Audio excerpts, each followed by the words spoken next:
Welcome to your transmission for the new moon in Cancer happening on July 5th. Okay, this is dark mother energy. We're going to bring her in and activate her for this new moon. So let me presence not only what's happening in the geometry of the cosmos, but what's happening personally and what the opportunity is, and then what's happening collectively. And then we're going to get into our dark mother energy to activate her to carry us through this incredibly important passageway that we're going to be in for basically the rest of the year. This is super important. So this new moon is a beautiful new moon, and we're in a context that is really difficult. And it's meant to be that way. So let's just say that. So let me share that as I come here and I've been feeling into this dark mother energy, it's been a lot. And last week we had 15 hours of goddess convergence energy. And that's important to note because I'm coming here with all that energy fully being activated myself. And if you didn't participate, no worries. We still have the replays as well as 30 more activations in the vault. And I'll leave a link in the description if you want to get a hold of that. We're also having an integration session on Tuesday, July 9th at 11 a.m. Pacific time, so that those of us who are inside can process. And if you weren't, you can still come and bear witness. You know, I asked the sisters on day 5, what was it that you're taking away? And everyone's like, I just can't even talk. It was like, we were so full. We had a discussion after day 4, and that was really beautiful, hearing from the sisters of how they're working with this energy. So goddess convergence, this is important for the collective, because if we just listen to the news and we track the debates and the presidential election and the Supreme Court, all that's happening in the United States, it is harrowing and deeply disturbing on many levels. And when we understand astrology and we understand what's happening, and then we understand the power of the goddess rising, it gives us some spaciousness to really be in our mother energy and in our dark mother energy of the fierce protector descending into hell, Hades, in declaring that which is important and bringing it up to the light. So remember those like Hecate going down into hell to meet Demeter, her daughter, and get her out of hell, right? So Hecate, the one who crosses, she's a dark mother, okay? She's a mother, she's a grandmother, she's a crone. She is the one who crosses between realities. And so that she's an important archetype to bring forward in this new moon activation. She just came through, so okay. Thank you. We need that energy. So goddess convergence was really about receiving new codes. And this is the thing we're working with. We've got a lineage. We've got people whose shoulders we're standing on. We have connection to ancient wisdom. I mean, the mother was the first archetype we ever knew, because we knew that all life was birthed from her womb. And then we knew that all of humanity and the collective and the earth, Mother Earth, was birthed from the womb of the cosmos. So the mother was the earliest archetype we know. She's ancient. She's in our being. And the divine feminine archetypes, they're not static. They're dynamic, they're evolutionary, they respond as we emerge in our consciousness. And remember that worldviews are transcended and included. So as we grow in our worldview, we're now no longer these primitive peoples. We have a more sophisticated worldview. If we've been doing our work, if we're still stuck back there and we're trying to lead the country from being stuck back there, we're not going to do a good job, because consciousness is evolving. And the more that we evolve, the less we have in common with those who have not evolved and are still in their lower worldview. But the cool thing about worldview is that it's transcended and included. So we were once there. We were all once there as a collective and individually. That's how the worldview trajectory or hierarchy works inside of spiral dynamics. And that's a really good context for everything that's happening and why you perhaps can't have a conversation with other people, because when you're more than two worldviews apart, we're like ships passing in the night. Like, I can hear that there are words coming out of your mouth, but I don't know what you're saying. That's what happens when we're different worldviews. And so the more that we hold a higher worldview, we can say frequency, but it's not just an energetic, it's actually walking your talk. It's actually how you be on the planet. That has an influence. It creates a pressure for others to evolve. So we're going to talk about that. And we're going to talk about the rise of sisterhood. That's what also came through Goddess Convergence. So two things I want to say. If you weren't in and you didn't hear this, you need to know it. This is pivotal for what we're going to do here today. The first thing is that we answered the question, what happens when 1,000 goddesses converge? And that's we mean by all the registrants, every person, because everyone is equal around the fire. And as we converge, we're weaving in our codes, and sisters are popping, and those are the presenters, like popping with their codes, and we're getting it, and we're integrating it, and we're weaving it. And then we rise to a new level. We actually experience that. One woman said, I didn't even come all 5 days, and I evolved. I could feel that I evolved. That was the intention. And when we come together with that level of intention, we manifested it. Like it was off the charts. So that happened. And July 9th is our integration time. I'll put that link below. You can download the calendar, which has the Zoom link, and you can come in and witness or participate if you were part of it. Or if you weren't part of it, check out the replays in the vault and then come and be a part of the conversation. Because one of the tangible things that happened was Sisterhood 3.0. Now, remember, if those of you who are watching my videos, I did a video on the healing of the sister wound. That was a particular Gemini influence that came through, that we actually received a healing in the sisterhood. I'm not making this up.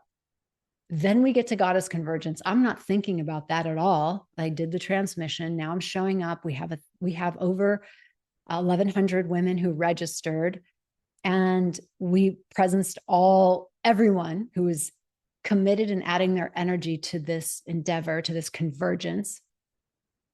And it starts to become clear. And that was through Claire Dubois' activation of Tree Sister. She's a Tree Sister founder. And she was activating the legend of what happens when 1,000 goddesses converge. And that legend is about the awakening of a new energy. And we experienced it. And then she called the sisterhood forward. She said, listen, sisters, it's now no longer basically 2.0. She didn't use that term. It's 3.0. Like trees, we are here to have each other's backs. Trees are connected through their root systems. They look like they're separate individuals, but they're deeply connected through their root systems. And when one tree is sick or dehydrated, the other trees send their nourishment literally to that tree to help that tree survive. Because the more trees there are, the more they're protected. They're not out there alone. They are protected. So there's an intelligence to the nature and the mother and the trees that we get to learn from.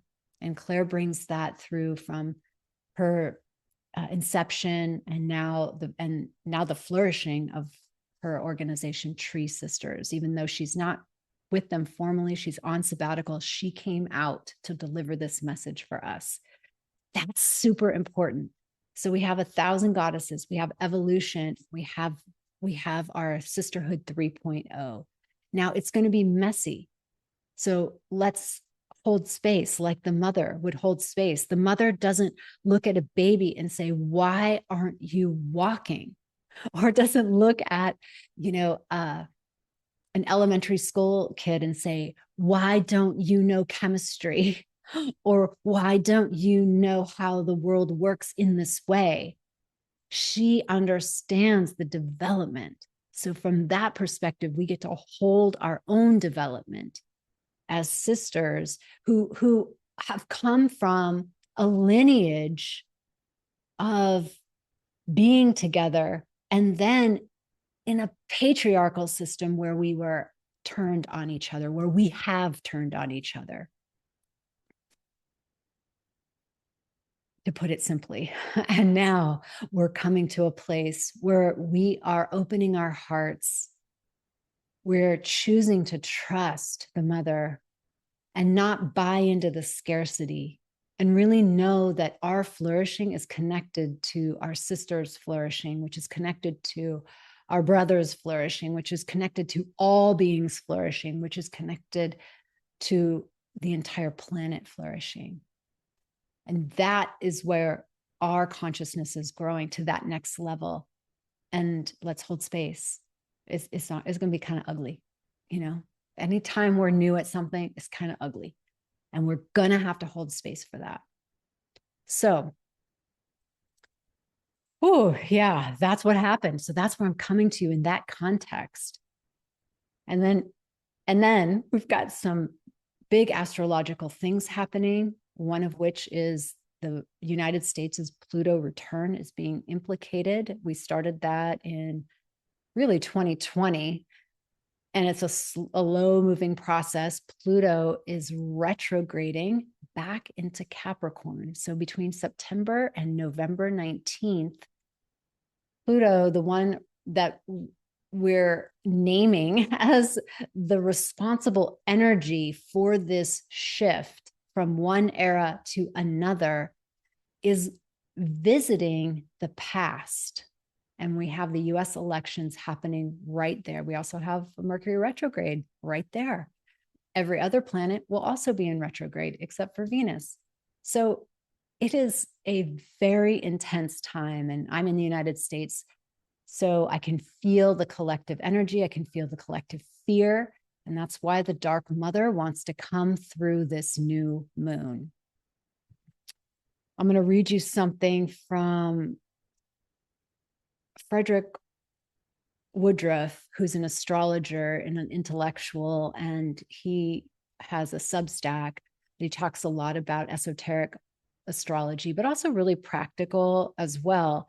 But he is a purist, I would say.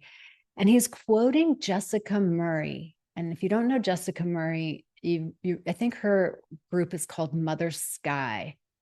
And she is the OG, the original goddess of astrology. She is one who watches big political themes. So when Pluto moved into the last stages of Capricorn and the United States was in its Pluto return, who did I turn to?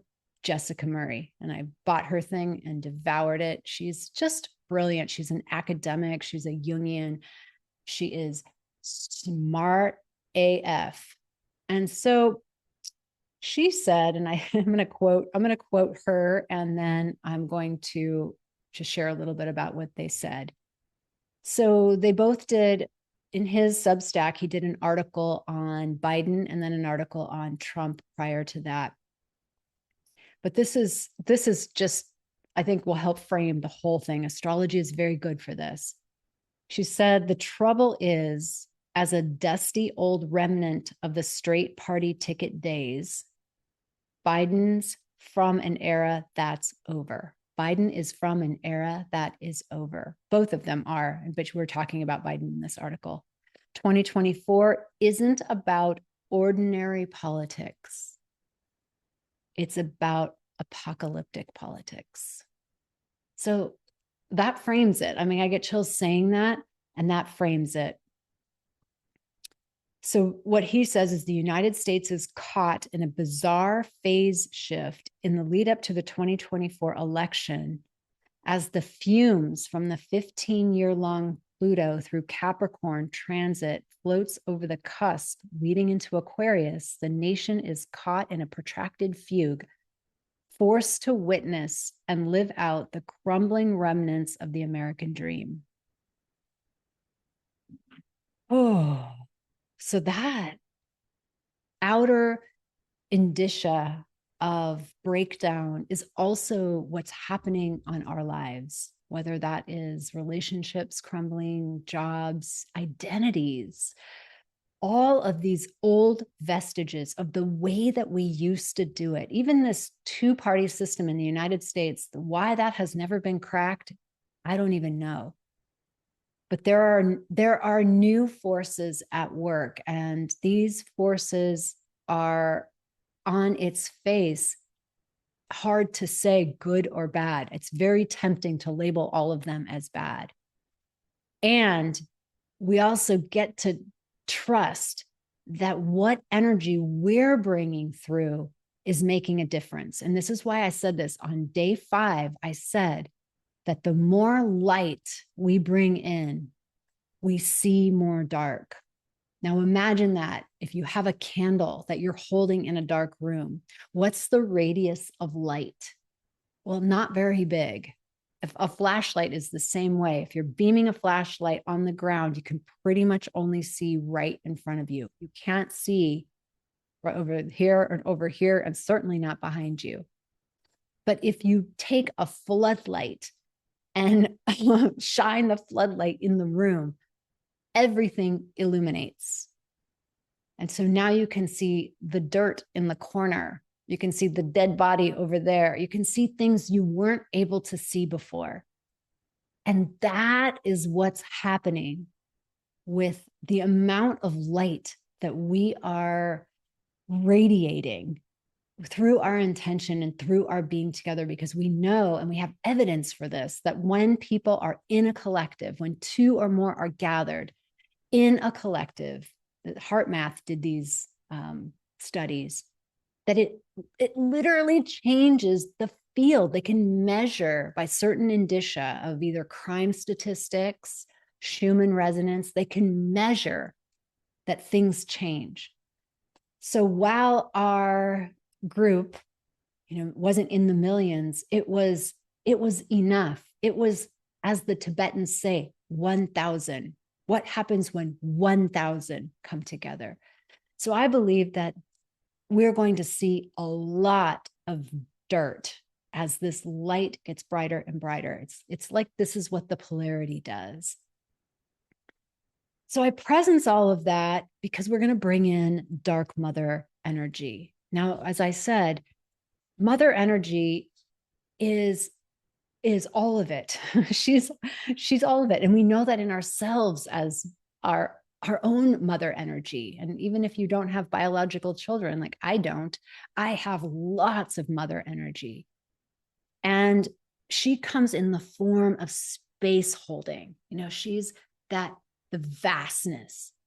She, as I said before, can see the developmental aspects of a being and doesn't require a being at this level to function at this level. She holds space. I was just talking to a girlfriend yesterday whose daughter has been through a lot and is going into gap year and then college. And she's still struggling with whatever is coming up in her life. And my friend was saying, she'll get there. She'll get there. Because now she is occupying the role of witness, the role of, she is now 18, 19, 20, in charge of herself. And I'm here to witness. I'm here to hold space. I'm here to see her in her highest. I mean, think about it for yourself. And yes, we have to intervene at times when it calls for that. And there are also times, and the mother knows the discernment of when she's needed to step in and when she's needed to pull back and let the differentiation process of that soul happen. And then the dark mother energy, she's that Kali Ma energy. She's the fierce energy. She is the energy that can take you out because of unconsciousness, because it doesn't serve. So I was listening to Ali Maya's chant, and if you don't know it, it's on Spotify as Namo Kali. She says, "Oh, great mother, we invoke you in this space. Take away the pain and fill us with your grace."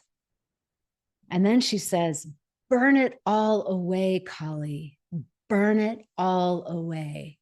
If it doesn't serve us, then burn it all away." That's powerful. You don't ever chant that unless you mean it, because she will take it. And when she takes it, it's her food. You can give it to her.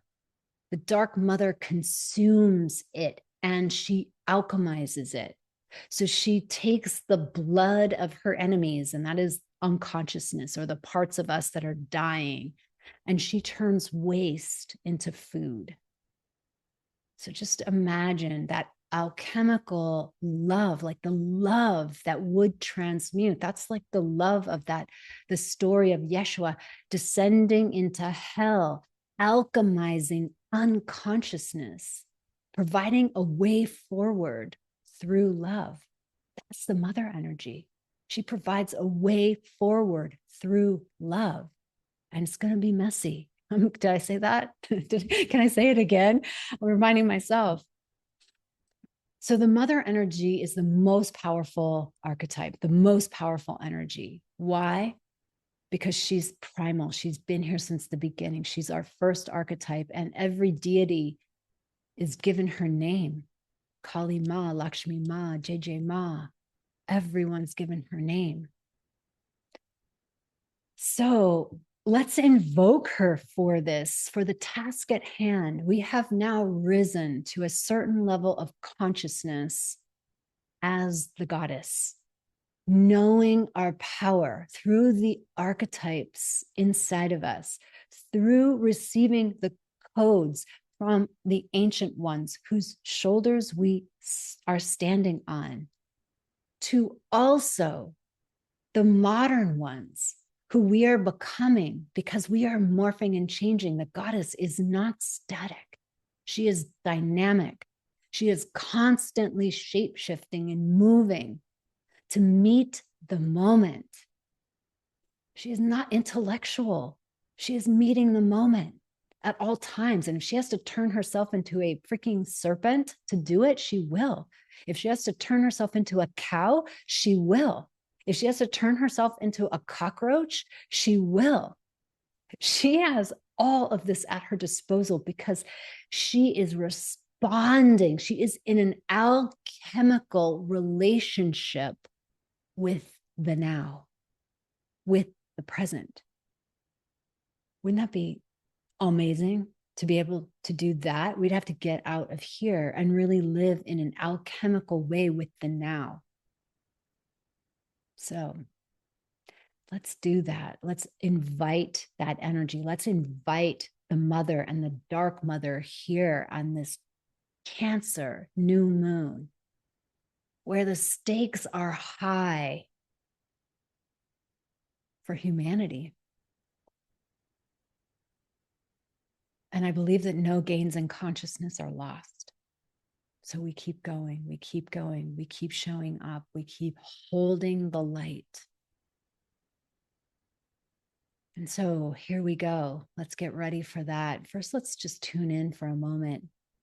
I'm going to put your hands on your heart center, tuning into this mother energy inside. First, let's tune into the cosmic mother energy, the one who holds all things.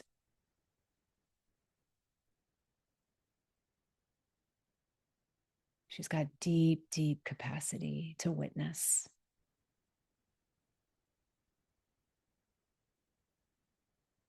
And then let's tune into, and let's move our hands down.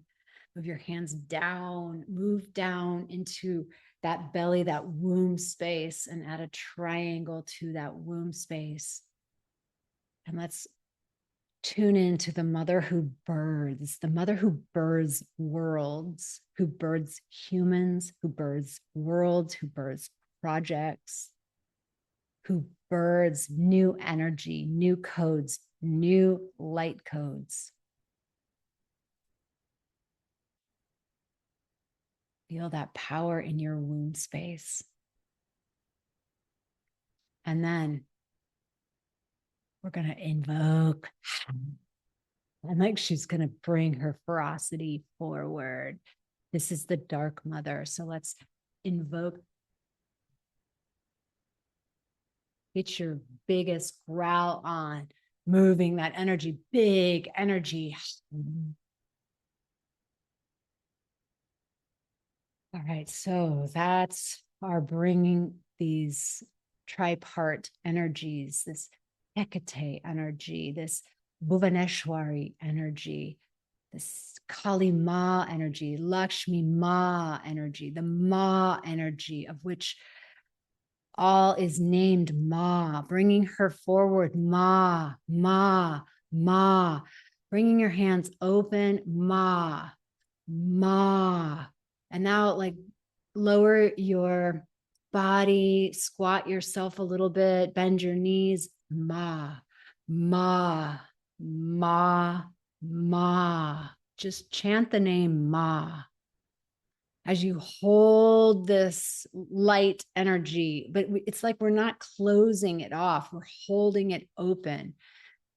Because we're not here to hold it like Atlas holding the world on its back. We're here to be a witness. We're holding it in our heart as a witness. I witness the destruction. I witness the wrecking ball. I witness the shit show. I witness the harm. I witness the destruction. I witness the murder, the war. I witness the violence and abuse, and I witness. And at the same time, I witness the glory, the beauty, the awe, the wonder, the light, the love, the goddess energy, the rising of the sacred feminine. I witnessed it. Oh, oh yeah. Oh yeah. Bounce up and down, up and down, up and down, up and down. Now we're going to bring our ferocity in there, and that involves bringing your arms overhead, and you've got these like lion hands. You can stick out your tongue and just gather all of this energy. And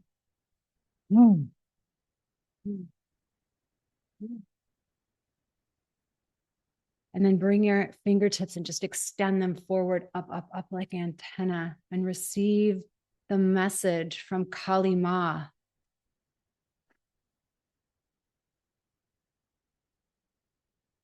And then turn your palms and sweep your auric field. Shake, shake, shake, shake. Let's do our chant. Namo, Namo Kali, Namo Kali. Om Namo Kali, Om Namo Kali. Oh, great mother, we invoke you in this space. Take away our pain and fill us with your grace. Burn it all away, Kali, burn it all away. If it doesn't serve us, burn it all away. Whew. Yeah.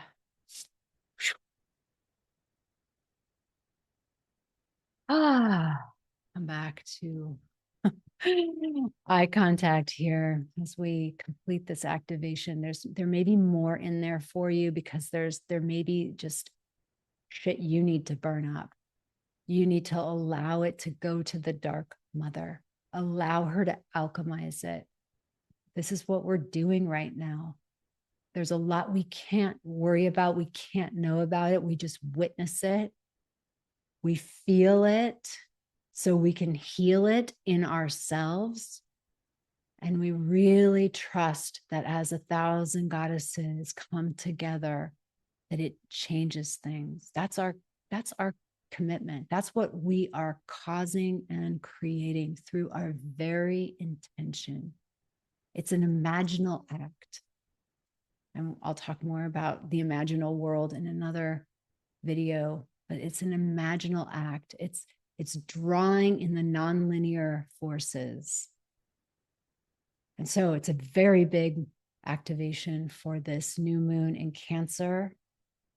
Be well, get yourself in water, and I will see you on the next video for the full moon in Capricorn. Let's gather all the positive energy we have generated and beam it out. May all beings benefit from the merits of our efforts.